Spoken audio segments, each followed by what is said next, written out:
Okay, so we have a little bit of an issue. Our cistern is not refilling. This bit here is obviously meant to let the water in, and the water is on there, so I think there's probably a little air lock in it, but also it's not been working properly, and I think there's something wrong with it. Anyway, on Amazon I bought a replacement, basically exactly the same thing, just a slightly different colour. RAS approved, which is good, and it's got a plastic to brass connection there, which is exactly what this one is here. So I am going to turn the water off there, detach that and put a bucket under it to catch the water, drain it out and fit the new one, and I'll show you as much of the process as I can. Bits to have: the towel, a bucket or something to catch the water in,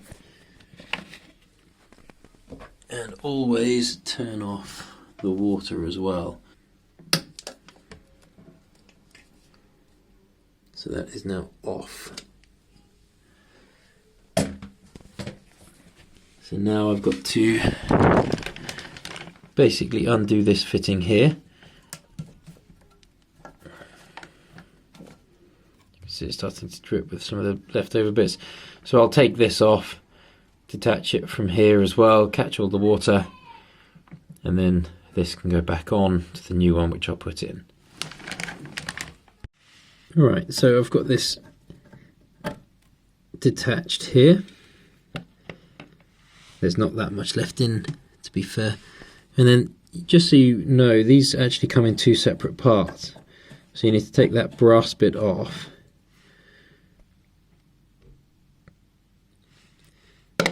Stick that in there. And then in here, when I detach that, that's when the majority of the water is going to come out from here. So what I'm going to do is I'm actually going to get a sponge and soak as much of that water out as I can, so that when I detach that plastic bit down there, which is obviously the inside portion to that there, then I'm not going to get loads of water tipping out. Right, a sensible thing to do when you're at the stage that you've drained this out, before you detach all this, before you take it all out, I would highly recommend just double checking. Okay, so the reason I need to change this is because it's not refilling, but it could be that it's not refilling because there is a air block within the pipe, and so that's causing an issue if there's an air lock. So what I've done is I've put that in the bucket, and then all you do is you open this up and you check from here whether or not you get water coming out.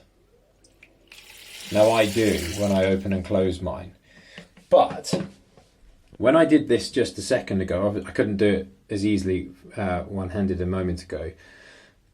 It was guttering and sputtering, and there was a lot of air that came out the pipe first. So it's entirely possible that actually this thing's not that broken, it's just that there was an airlock and it needed to be kind of flushed out by having the pipe lower. If this pipe is up here trying to get the airlock out, because air obviously rises, by having it down it might have helped kind of clear it out. As it is, I think I'm going to replace the part anyway because I've got it. And actually, you know what, maybe I'm going to check. I'm just going to fit this on and see how it goes. Okay, so I've reconnected the pipe and I'll turn it on.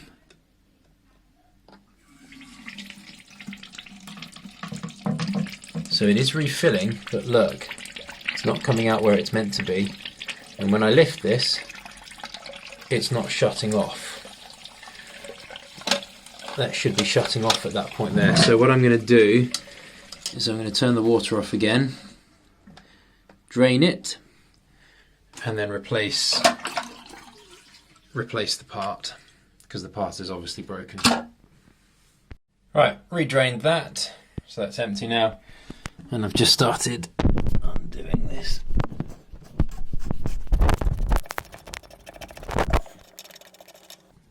So there might be a little bit more water come out now, but shouldn't be too much.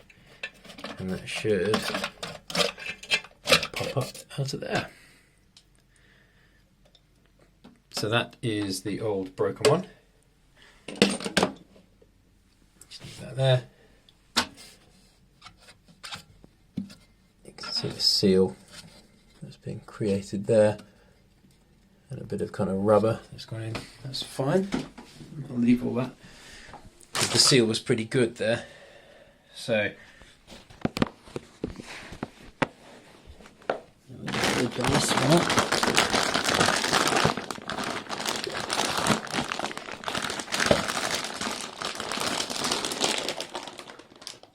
jeez Louise, this packaging is so very, very strong.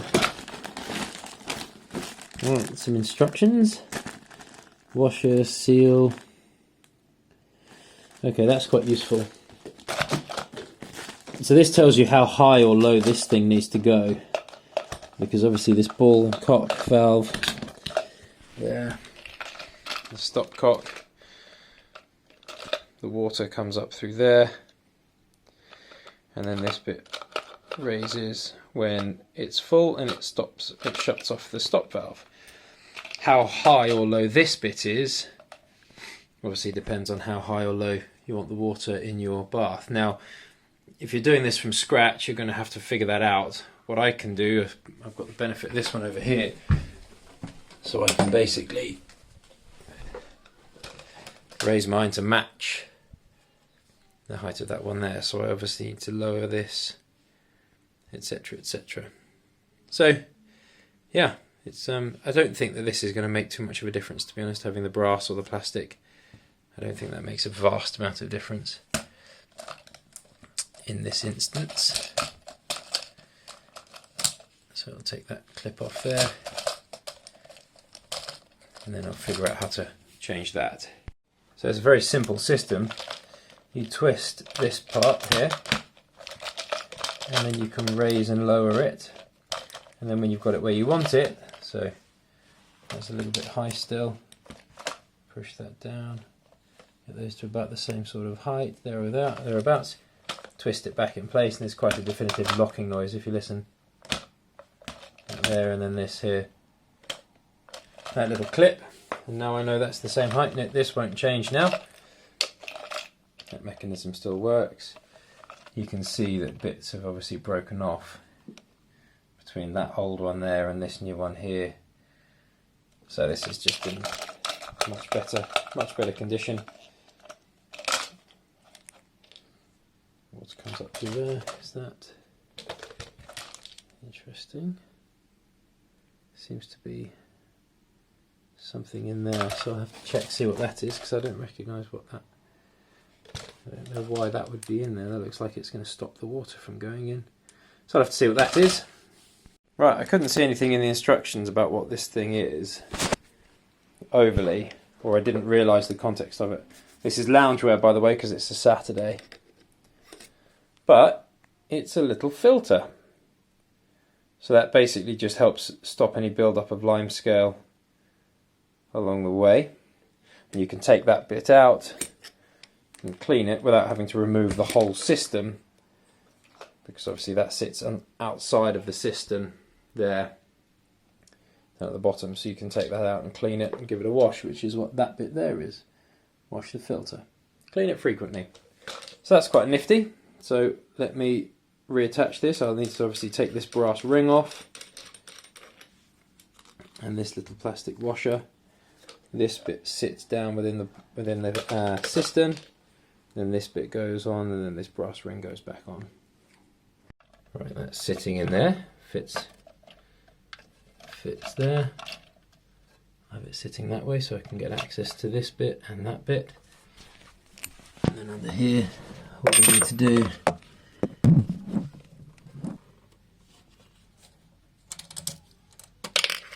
right, can't do it one-handed particularly easily. see if we can go this way. There we go.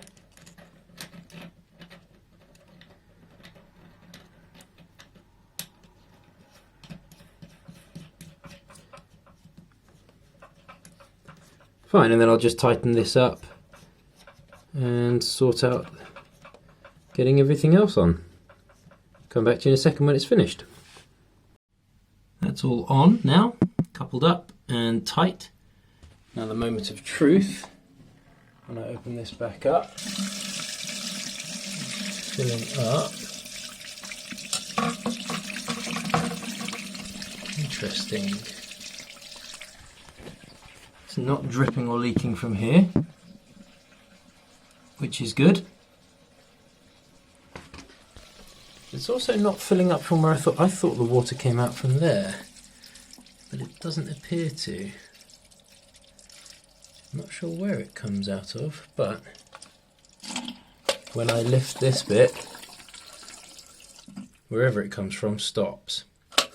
So it's obviously working better than the last one and is therefore fixed. I was just a bit incorrect about where the part came from. So while that's filling up, I'll tidy all this stuff away. That bit obviously no longer worked because when I lifted it, it stopped. It didn't stop the water like it should. This water's refilling. What's quite nice actually is, although I thought it was due to come out the top, and it clearly isn't, wherever it's coming from, it's continuing to fill up, as you can see, but you can't hear it. And then it stops. And then it does fill up. That's really quite nice. Rather than it dripping and or kind of sounding like pouring water. That's a lot quieter. Obviously all these air bubbles are coming from the air that's inside that chamber, rather than air bubbles coming up from underneath the cistern. If there are air bubbles coming up from under there, although it looks like that, they're not. They're coming out from this kind of chamber housing. So if the air bubbles were coming up from the very bottom, we'd know about it because there'd be drips of water coming out through here, and there aren't. Let me just double check that by drying all of that off. So that's dry, and there's no moisture, no wet, no drips, nothing. So that's obviously sound and secure, which is good. This is almost full, and when that bit starts to float up in a second, I think all the water will spill over in it and then raise it up. So any second now, that'll start to fill up and cut off the water.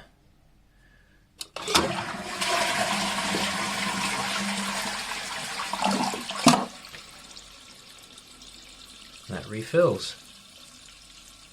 Perfect. The toilet's empty. Although with the lime scale and everything, it doesn't look great, does it? So that is filling up as it should, which is really good. But that's how you replace the stopcock valve in a toilet.